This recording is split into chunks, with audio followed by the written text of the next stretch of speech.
All right, let's get started. In this explainer, we're going to break down a really important concept in Canadian tax, and we'll do it in a clear, step-by-step way. So today we are tackling a big one, Capital Cost Allowance, or as you'll always hear it called, CCA. And look, whether you're running a business, you're an accountant, or maybe you're just studying tax, this is something you absolutely have to get your head around. Here's how we're going to do it. We'll start with the basics, then get into the math, talk about what happens when you sell things, cover a few special rules, and then wrap up with some strategy. All right, first things first, let's build that solid foundation. What exactly is capital cost allowance?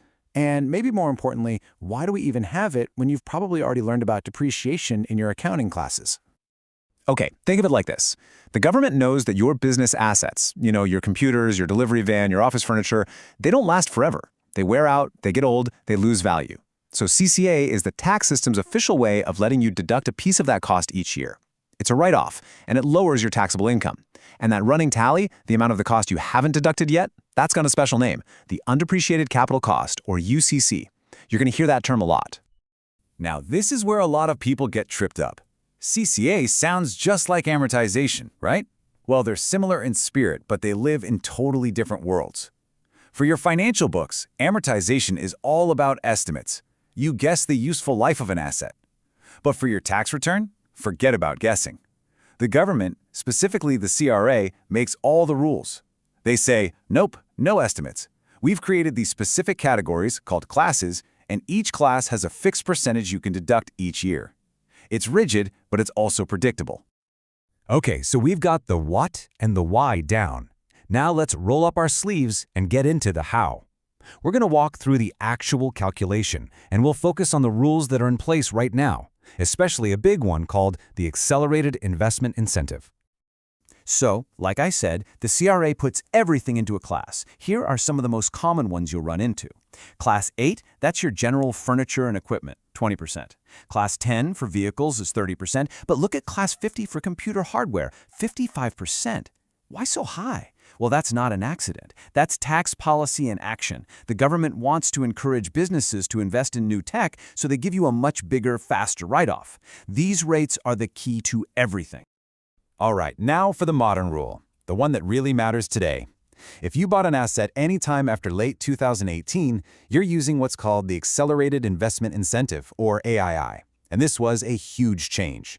For years, we had something called the half-year rule, which actually cut your first-year deduction in half. The AII completely flips that on its head. It's designed to do the exact opposite. It turbocharges your first-year deduction.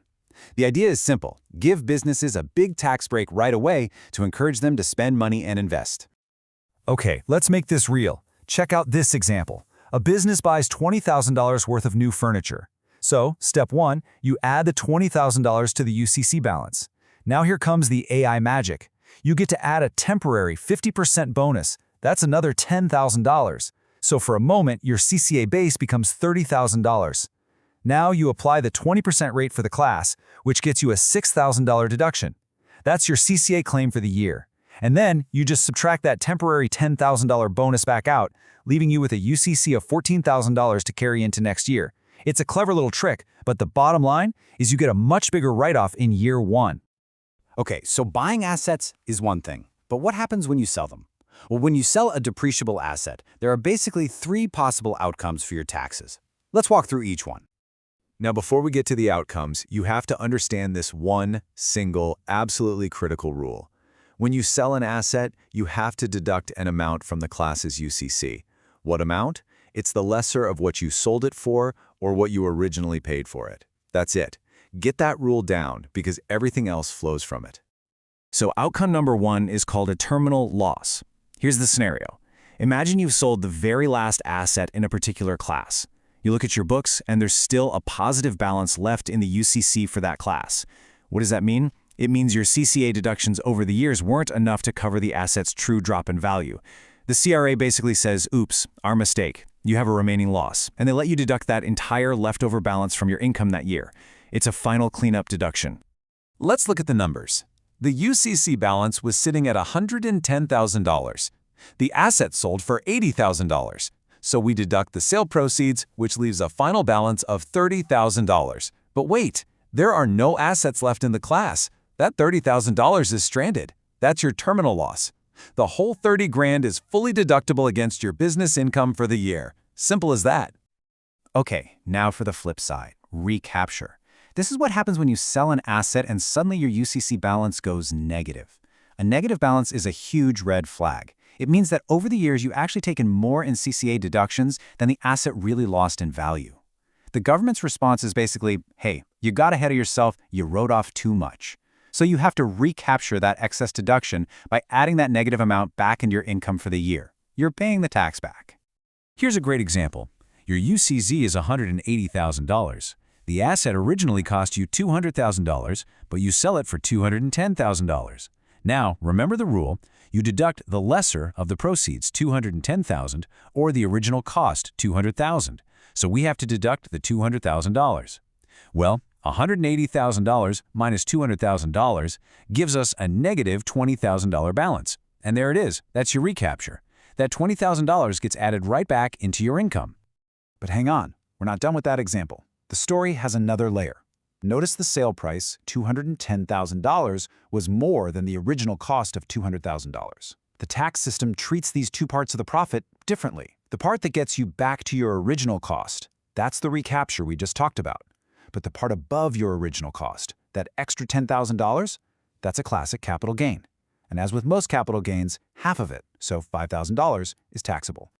And this brings us to a really important rule you just have to memorize. You can never have a capital loss on a depreciable asset. Never. Why? Because the system already has a way to handle that situation. The terminal loss. A terminal loss is 100% deductible as a business expense. A capital loss is only partially deductible. So the system gives you the better deal with a terminal loss and just says capital losses don't apply here. Okay, so those are the general rules that cover most things. But of course, this is tax law, so there are always exceptions. Let's dive into a couple of special classes that have their own very unique set of rules. All right, let's talk about cars, specifically expensive cars. In the world of Canadian tax, $30,000 is the magic number. The second a passenger vehicle costs more than that, before taxes, it gets kicked into its own special penalty box, a class called 10.1. The whole point of Class 10.1 is to stop businesses from getting huge tax write-offs for luxury vehicles. So, first rule, even if you buy a $100,000 car, the most you can add to the class is $30,000. That's the cap. But here's the really weird part. When you sell it, you throw the normal recapture and terminal loss rules right out the window. They don't apply. Instead, in the year of sale, you get one last little deduction. It's half of what your normal CCA claim would have been for that year. It's a completely separate system. Okay, one more special clause to know is 14.1. This is for the stuff you can't touch, things like goodwill or other intangible assets that don't have a clear expiry date. The CCA rate is a low 5%, but the really unique thing is about selling. Let's say you sell some of that goodwill, but you still have a positive balance left in the class. With any other asset, you might get a terminal loss, but not here. As long as your business is still up and running, you can't claim a terminal loss. You just have to keep slowly claiming that 5% CCA on whatever balance is left. All right, we've gone through the theory, the calculations, and even the weird exceptions. Now for what might be the most important part. How do you actually use this information? Let's talk strategy. If you remember only one thing from this whole discussion, make it this. Claiming CCA is optional. It's completely discretionary. Every single year, you can choose to claim the maximum amount or zero or anything in between. And that changes everything. It means CCA isn't just a boring calculation. It's a powerful tool for tax planning. Think about it. If your business already has a loss for the year, why would you claim CCA to make the loss even bigger? It doesn't save you any tax today. A much smarter move is to claim nothing and save that CCA deduction, that tax shield, for a future year when you're making a profit, and that deduction will actually save you real money. So I'll leave you with this question to think about. Now that you know CCA is a flexible, optional deduction, how can you use it strategically? How can you time your claims to manage your business's income from one year to the next, making sure you get the biggest bang for your buck?